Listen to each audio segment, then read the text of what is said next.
السلام علیکم.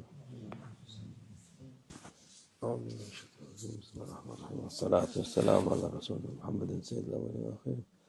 مدد یا رسول، مدد یا سادت واصحاب رسول، مدد یا مشاہد دستور مولا شاہ اللہ فاضل صاحب محمد علی الخانی، مدد طریقتنا الصحبہ والخیر فی الجمعیہ.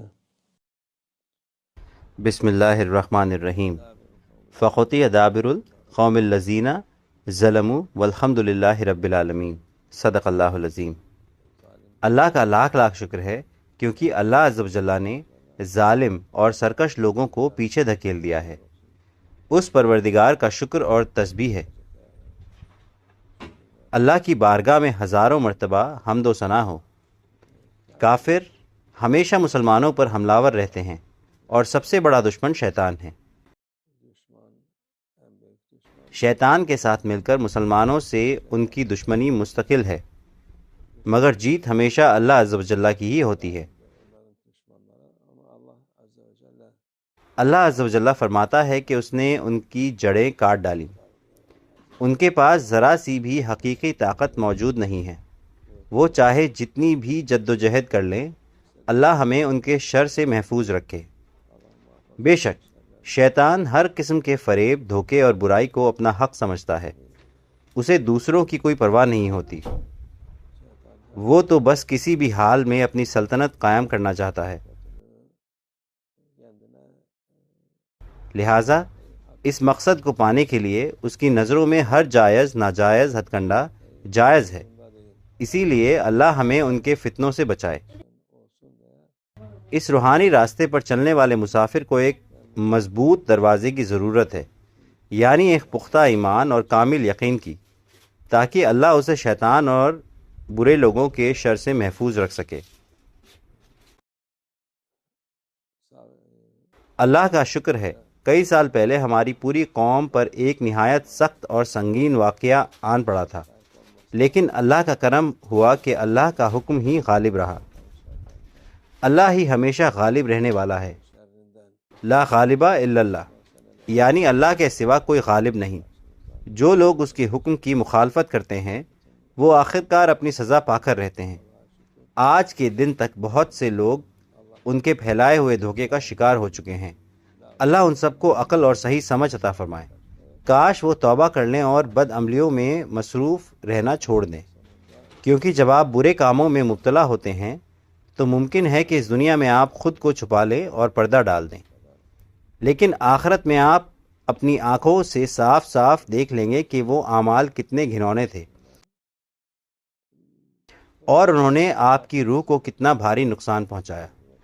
اس دور تک بہت سے لوگوں نے دوسروں کو یہ کہہ کر گمراہ کیا ہے کہ بات ایسی تھی یا معاملہ ویسا تھا. جب ہر ایک حقیقت آنکھوں کے سامنے بالکل صاف اور ظاہر ہو چکی ہے تو پھر اس ہٹ دھرمی کا کیا مقصد؟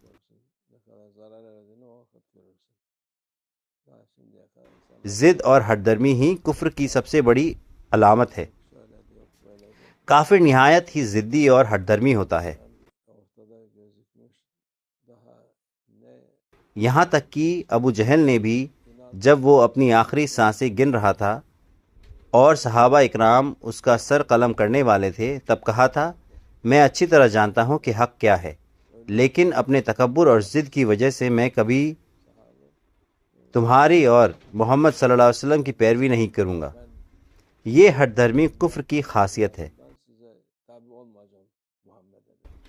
لہٰذا سیدھے راستے پر آ جائیں، اللہ کی طرف رجوع کریں، اسی کو تلاش کریں اور سچے دل سے توبہ کریں. اس طرح اللہ آپ کے گناہوں کو معاف فرما دے گا، آپ کی آخرت سنور جائے گی اور آپ شیطان کی صحبت سے محفوظ ہو جائیں گے، کیونکہ اللہ کا راستہ بالکل واضح ہے. اس سیدھے راستے میں کوئی ڈھکی چھپی یا راز کی بات نہیں ہے. آپ کو بس حق کے ساتھ کھڑے رہنا ہے، اس کے علاوہ اور کسی چیز کی کوئی حاجت نہیں ہے. اللہ ہماری حفاظت فرمائے. لیکن یاد رکھیں کہ اگر آپ اس شر کو دوسروں میں پھیلائیں گے تو ان کے گناہوں کا بوجھ بھی آپ کے نام عمل میں لکھ دیا جائے گا. انشاءاللہ دعا ہے کہ ہم ہمیشہ انہی لوگوں میں شمار رہیں جو حق اور سچائی کے سائے میں جیتے ہیں. اللہ ہماری ہر شر سے حفاظت فرمائے، شیطان کے وسوسوں سے، ہمارے خود کی نفس سے اور کافروں کی سازشوں سے ہمیں محفوظ رکھے۔ ہمارے بزرگوں نے دشمنوں کے تعلق سے ایک مقولہ کہا ہے، پانی سو سکتا ہے لیکن دشمن کبھی نہیں سوتا، لہٰذا اللہ ہی ہمارا نگہبان اور حفاظت کرنے والا ہے۔ انشاءاللہ اللہ جلد ہی صاحب کو بھیجے تاکہ حق پوری طرح ظاہر ہو جائے اور باطل کا پردہ چاک ہو سکے۔ ومن اللہ توفیق۔ الفاتحہ۔